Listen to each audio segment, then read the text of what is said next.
Flint, Michigan still doesn't have clean water. It's now 5 years and 3 months. 5 years and 3 months later. Flint, Michigan, contrary to what the corporate media says, contrary to what the state of Michigan says, does not have clean water. You know how I know? I've been there 14 times, going on my 15th time this coming week. So sometimes you see in the media stories about how other places now have worse lead levels than Flint, Michigan. Even though, as status quo broke last year, they cooked the testing in Flint, Michigan. Michigan broke EPA regulations by flushing residents' water lines right before testing for lead. We knocked on 450 doors last summer and fall. Jen and I knocked on 450 doors because we had sources telling us that the state of Michigan's Department of Environmental Quality, Department of Environmental Quality cheated on the water testing. They were flushing residents' water lines right before taking lead and copper samples, which is illegal. You cannot run people's water before taking lead and copper samples if those lead and copper samples are meant for federal compliance. Thank you, Hoffaball, $5 in the super chat.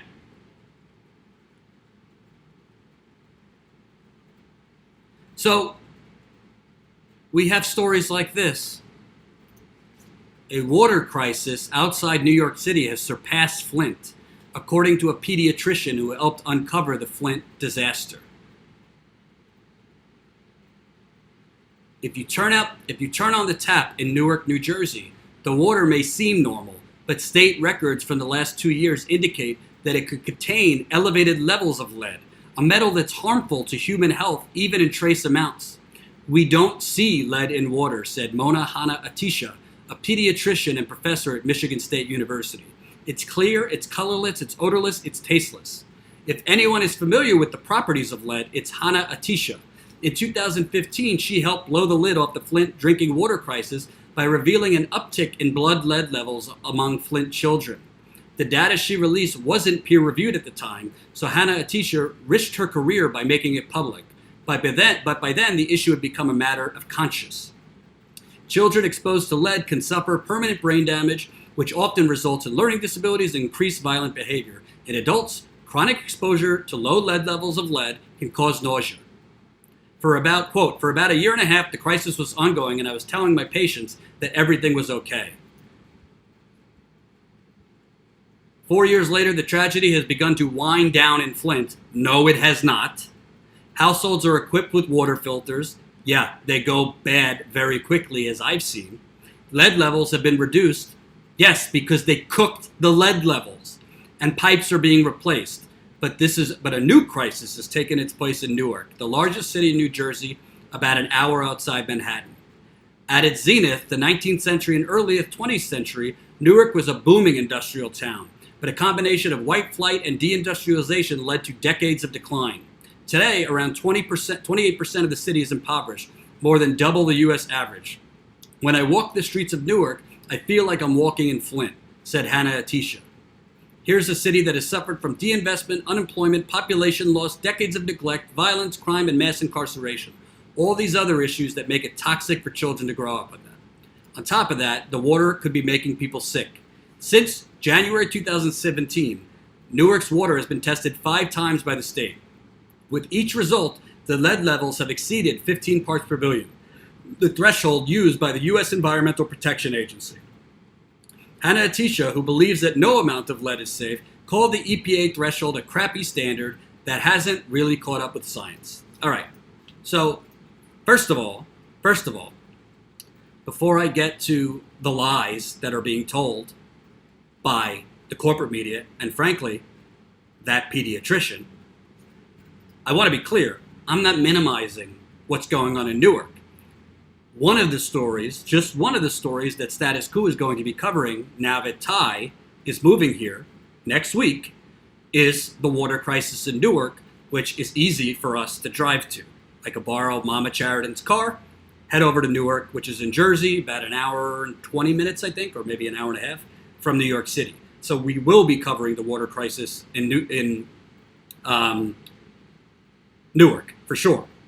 So I'm not minimizing it. It deserves attention. It deserves coverage. And we will be covering it. Especially since Ty's going to be here and we have the camera and all that. With that said, since we have a lot of new subscribers too, I want to make sure that people understand, because we broke this story in November and we're still working on getting this story to blow up. I cannot tell you who, but I have a meeting this coming week in Michigan. When we're there for the debate, I have a meeting with state officials on this very topic. Here is the trailer to our documentary that we have not released yet. We're working on that too. We're going to have news on that very soon. We have some interest in it. So you can see the numbers that they are basing Flint's lead levels are declining were cooked up by former Governor Rick Snyder's Department of Environmental Quality. Here is the trailer to Flushing Flint, which shows Jen and I knocking on 450 doors to find this out. If you've seen it already, I'm sorry. If you haven't, here's the trailer to our documentary. When the water changed color to brown and orange, your administration said the water was safe. When people reported rashes, hair loss, odor, and even sewage, your administration said the water was safe. When Legionnaire's disease began to infect and later kill numerous citizens, your administration said the water was safe.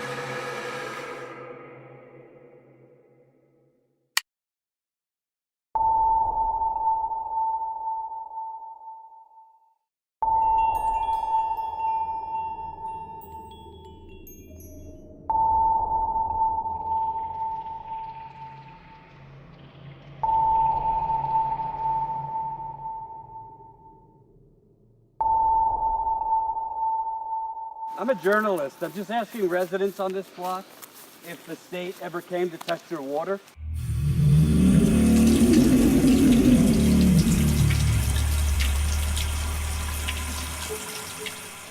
They told me they needed to go to the kitchen sink. That's where they went. They turned the water on, let it run for, like I said, like a minute, and collected their sample. Your results are interesting because 15 parts per billion is the limit. So them telling you to let the water run for that long, that's probably why you were getting such low results. When they did it, do you remember if they turned the water on and took the sample right away, or did they let it run They first? let it run a while. They showed up at my door and they handed me a pamphlet and said, okay, it's safe to bathe in, before they even went in my house. Have you had any problems health-wise since the water switch? Itching, breaking down, stuff like that. My teeth, yeah, so. And I've had pneumonia. Our skin and our hair. I've been getting a lot of boils. Go ahead, get it. Bro, I'm telling you. And I get them like, just bro. And they were worse. My daughter did have a miscarriage. He was at Heritage Manor, went to McLaren where they had the Legionnaires. My father is dead. They want us out of here. They want to make it a college town, and we are not a fool. We know it. Go up and down the street. Look over there. We have a forest in the dadgum city. We can't drink our water. We can't go outside and play. We ain't got no parks. They're just going in, people who don't know EPA regulations, people that are older, people that are younger, people that are poor, whatever. And they're just right in front of them, cheating to try and get a lower number. So who the hell knows what the real numbers are? You always hear that talking point, well, like 3,000 other cities have worse numbers than Flint. I think what we're getting at here is we probably don't know the real lead levels in Flint because they've been flushing out the lead before they test. So that was the trailer to this documentary. I can't get into detail, but we do have interest now. We're talking to a former HBO executive who would be our sales agent and be pitching this to bigger platforms. That's why we held off on releasing it. So we're hopefully about to sign with this person and start pitching it. So why I showed you that, this is one of the biggest environmental cover-ups in American history. That's why Erin Brockovich is quoted in the story. And I'm putting it in the super chat. If you don't know the story, with the link I just put in there, That's the coverage of the story. The link to the original story is in that. This is not improving. It's a lie. This is what the corporate media likes to pretend. So I'm not saying Newark isn't a problem. I'm going to go cover it. I'm not saying, and there's a lot of other water problems around the country. But the reason I've always covered Flint, and I will continue covering Flint, is because if you take the cameras away from Flint, if you let the lies about the lead levels are better, and by the way, it's not just lead. They have bacteria issues in the water. They got cancer-causing chemicals in the water too. If you let the lies stand, the corporate media just feeding this bullshit, if you let the lies stand that the state of Michigan put out there, because they went, as we just showed you, they were going into residents' homes and cheating on the testing, then this gets normalized and any other city could poison their people with no accountability.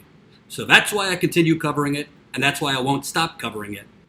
They're still getting rashes. They're still losing hair. I talk to people all the time in Flint that go in their shower and feel like they're going to faint from the shower water. And you have a pediatrician who is credited in the media with popping the lid on the Flint water crisis. Great. Credit to you, Dr. Mona. This pediatrician, by the way, sorry, I got to call her out. Jen and I reached out to her multiple times to say, hey, the water's not getting better. And if it is, there's no way of knowing really because they cooked the testing. We reached out to her many times with our reporting, with the facts, with the paperwork. She responded to Jen. She said, oh, wow, let me look into it. She has not done anything. She has a national profile. If she went to the media and said, these reporters, or she could take credit if she wants, these reporters showed that they cheated on the water testing. These numbers cannot be trusted. We need to have new testing because they were flushing people's water lines right before testing, which is illegal. It's against the EPA's lead and copper rule. So she knows what we found. She responded to Jen. She said, oh, let me send it to someone else. Did nothing. Yes, she's with Hurley Hospital.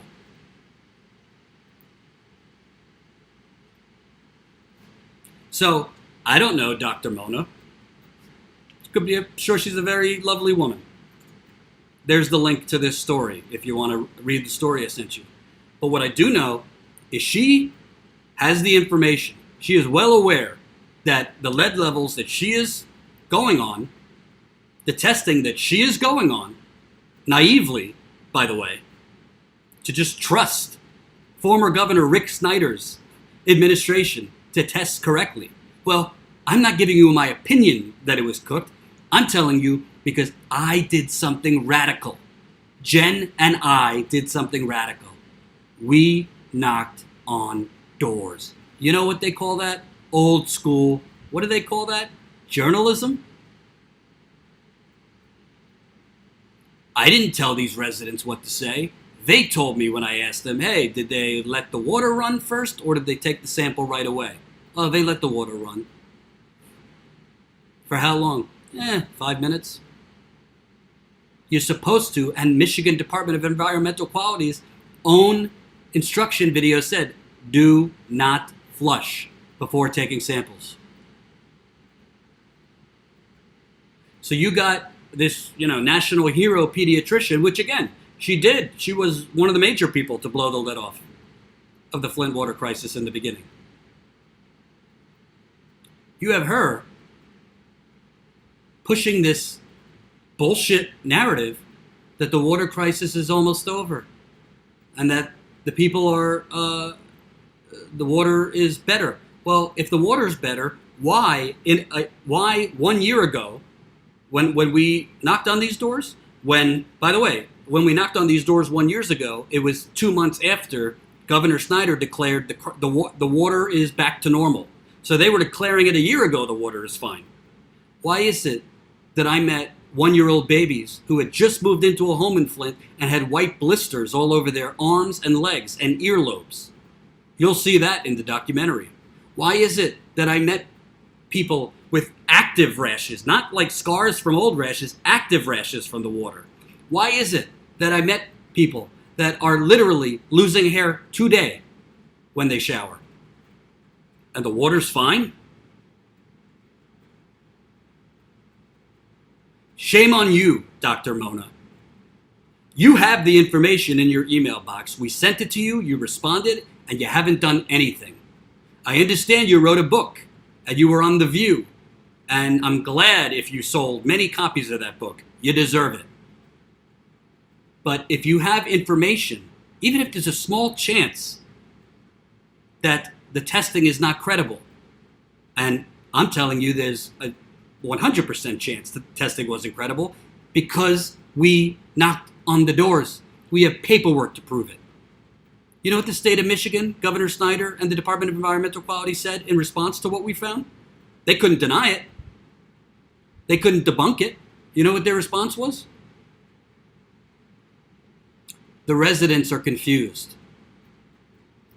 The residents are confused as to the type of testing that went on in their home.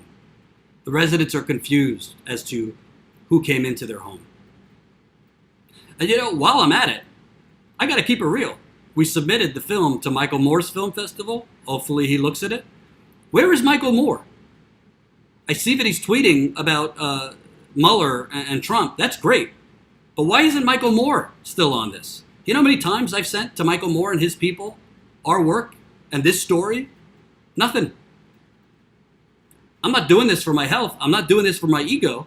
I was willing to just hand it to Michael Moore. Here's the documentary. Stick your name on it. This isn't about myself. It's not about Jen. It's not about status quo. It's about the children that are still drinking potentially highly contaminated water. Erin Brockovich is quoted in our story, in the original story, as saying, this is a crime. Again, putting it right in there. It is a crime to falsify a federal regulatory water compliance test. It is a crime.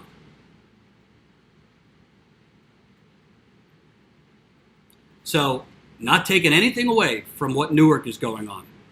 It's not a competition. The water is contaminated in many places all over the country. But when I see stories with this false premise, the water is getting better in Flint. And, you know, the crisis is over. Well, guess what? I just had a Flint resident tell me today, when I sent her that article, a very, one of the leading activists in Flint, her words to me, after reading that article, Jesus fucking Christ, they're going to lift the state of emergency next month because of shit like this. Meaning they're going to lift the state of emergency, which means they're going to pull more relief money away. They're going to do even less water testing. Because self-described or media-appointed heroes like Dr. Attisha, who I don't know, I'm sure she's a nice person, but she's wrong. She is wrong. And if they did, let me tell you something. If they did citywide retesting from an independent water tester, not somebody who's getting government funded, certainly not the Michigan Department of Environmental Quality, who's the very people that cooked up the test and cheated, but from an actual independent water tester, and it was that person or group was monitored all throughout, and they find that the lead levels are fine, great. I would be ecstatic to say, wonderful, there was legitimate, credible testing, the lead levels are down, and now we could focus on other things because there is bacterial problems with the water. But that has not happened. It's disgusting. But if you're watching from Flint, we're still on it. We're not giving up. I can't get into detail now, but I have a meeting outside of the debate. I have a meeting with state officials next week about that very story, and we are still on this. Hope you enjoyed that last video. Hop on over to statusquo.com where you can sign up for our email list and become a member for as low as $5 to $10 a month. Membership is how we grow. That's statusquo.com/join. And remember, join our email list so we can grow the revolution with you.